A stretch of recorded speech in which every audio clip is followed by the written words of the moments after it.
Shalom saudara-saudara yang dikasihi oleh Tuhan. Pengenalan kita kepada Tuhan mempengaruhi bagaimana kita beribadah kepada Tuhan. Oleh sebab itu, mari kita mengenal Tuhan melalui firman-Nya, dan itu membuat kita terdorong beribadah kepadanya dengan cara yang menyenangkan hatinya. Salam jumpa dalam program Tuhan adalah Gembalaku. Kita mengenal kalimat seperti ini, yaitu tujuan tidak menghalalkan cara. Tujuan yang benar dan baik tidak boleh dicapai dengan cara-cara yang tidak benar dan tidak baik. Pertanyaannya, bagaimana dengan ibadah yang dilakukan oleh orang-orang percaya? Apakah ibadah orang percaya itu merupakan ekspresi yang lahir dari iman kepada Tuhan? Atau itu adalah ekspresi yang lahir dari aktualisasi diri kita sendiri? Saudara, ketika kita berbicara tentang ekspresi di dalam orang percaya beribadah, seringkali dikaitkan dengan generasi seseorang atau budaya seseorang. Artinya, generasi seseorang atau budaya seseorang itu sangat mempengaruhi bagaimana seseorang percaya beribadah kepada Tuhan. Saudara, pertanyaan yang perlu kita renungkan ialah, ketika saya beriman kepada Tuhan Yesus, mana yang lebih berpengaruh terhadap diri kita di dalam menentukan kita beribadah? Tuhan itu sendiri, atau generasi kita, atau budaya kita? Hal ini yang perlu kita renungkan baik-baik di dalam kita beribadah kepada Tuhan. Alkitab telah menyatakan, siapakah Tuhan yang kita percaya? Dan dari ciptaannya kita juga belajar estetika Tuhan itu sendiri yang teratur dan indah, tidak keos dan tidak mengerikan. Bukankah penyembahan kepada ilah-ilah dari bangsa-bangsa terjadi di dalam keos dan mengerikan? Saudara, mari kita membaca Ulangan pasal 12 ayat 29 sampai 32.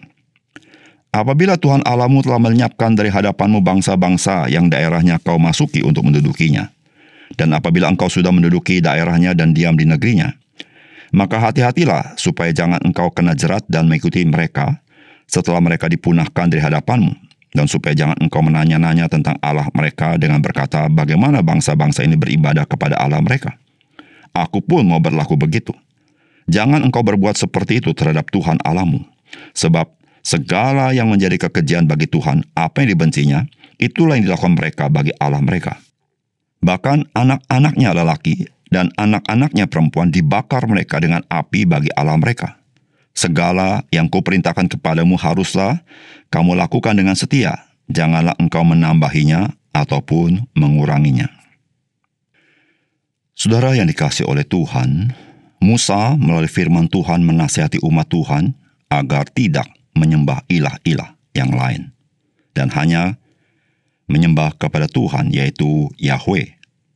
Namun bukan itu saja, umat Tuhan juga jangan menyembah dengan cara-cara yang dilakukan bangsa-bangsa lain di dalam mereka menyembah ilah-ilah mereka. Saudara, apakah pesan firman Tuhan bagi kita? Saudara, marilah kita beribadah kepada Tuhan menurut cara yang berkenan kepadanya, dengan hormat dan takut dan penuh pengucapan syukur. Saudara, firman Tuhan mengatakan demikian, maka hati-hatilah supaya jangan engkau kena jerat dan mengikuti mereka setelah mereka dipunahkan dari hadapanmu, dan supaya jangan engkau menanya-nanya tentang Allah mereka dengan berkata, bagaimana bangsa-bangsa ini beribadah kepada Allah mereka? Aku pun mau berlaku begitu. Saudara yang dikasihi oleh Tuhan, firman Tuhan mengajarkan kepada kita bahwa umat Tuhan tidak boleh beribadah kepada ilah-ilah yang dipercaya oleh bangsa-bangsa lain. Mereka hanya menyembah kepada Tuhan, yaitu Yehova. Tetapi bukan itu saja, mereka juga tidak patut beribadah kepada Yehova dengan cara-cara mengikuti ibadah bangsa-bangsa lain. Saudara, di sini merupakan sesuatu yang sangat penting yang Tuhan ingatkan kepada umat Tuhan. Sebab Allah sendiri sudah memberitahukan kepada umat Tuhan betapa serius tata cara ibadah yang Allah berikan kepada bangsa Israel, yang menggambarkan kekudusan, kehormatan, dan kemuliaan Tuhan.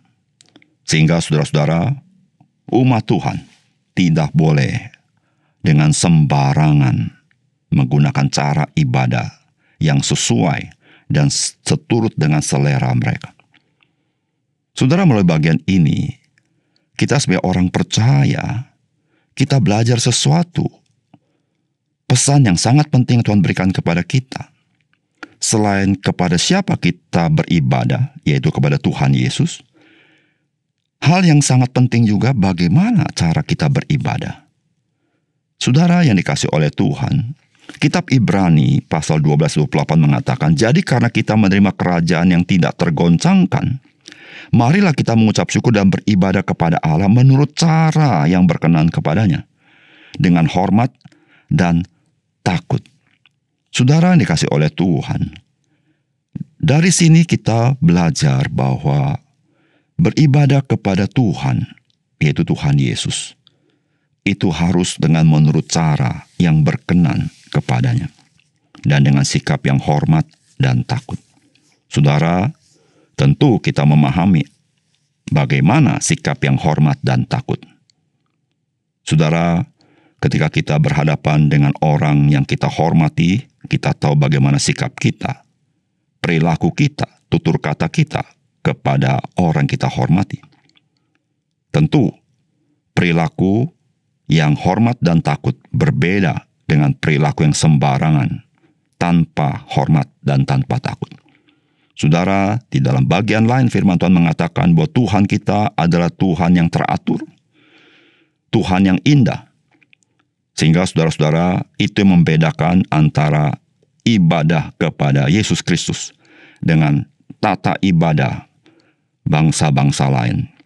Saudara, tata ibadah kepada ilah-ilah dilakukan dengan chaos dan penuh dengan kengerian. Saudara, ini terjadi, kita tahu, ketika Elia berhadapan dengan nabi-nabi Baal. Bagaimana mereka menyembah kepada dewa-dewa mereka dengan menoreh-norehkan tubuh mereka, dengan mereka berteriak-teriak, berjingkat-jingkat dan sebagainya. Saudara, kita melihat bagaimana suasana chaos yang terjadi. Bukan saja chaos yang terjadi, tapi suasana yang mengerikan itu. Saudara yang kasih dalam Tuhan, apa yang mereka lakukan kepada ilah-ilah mereka dengan cara extraordinary itu? Saudara, mereka sedang mencari belas kasihan daripada dewa-dewanya. Tetapi orang Kristen tidak melakukan itu. Karena orang Kristen tahu, kita mengenal Bapa di surga, yang berbelas kasihan kepada kita bukan tergantung kepada apa yang kita lakukan kepadanya, tetapi semata-mata karena anugerahnya. Kita tidak melakukan cara-cara ibadah yang seperti beribadah kepada ilah-ilah itu. Kita datang dengan penuh hormat dan rasa takut, yaitu lahir dari kasih kita kepada Tuhan, dan dengan cara yang berkenan kepadanya. Saudara, mari kita bukan saja mengenal Yesus Kristus, tapi setelah kita mengenal Yesus Kristus, bagaimana kita bersikap kepadanya. Dan secara khusus, di dalam kita beribadah kepada Dia. Mari kita berdoa.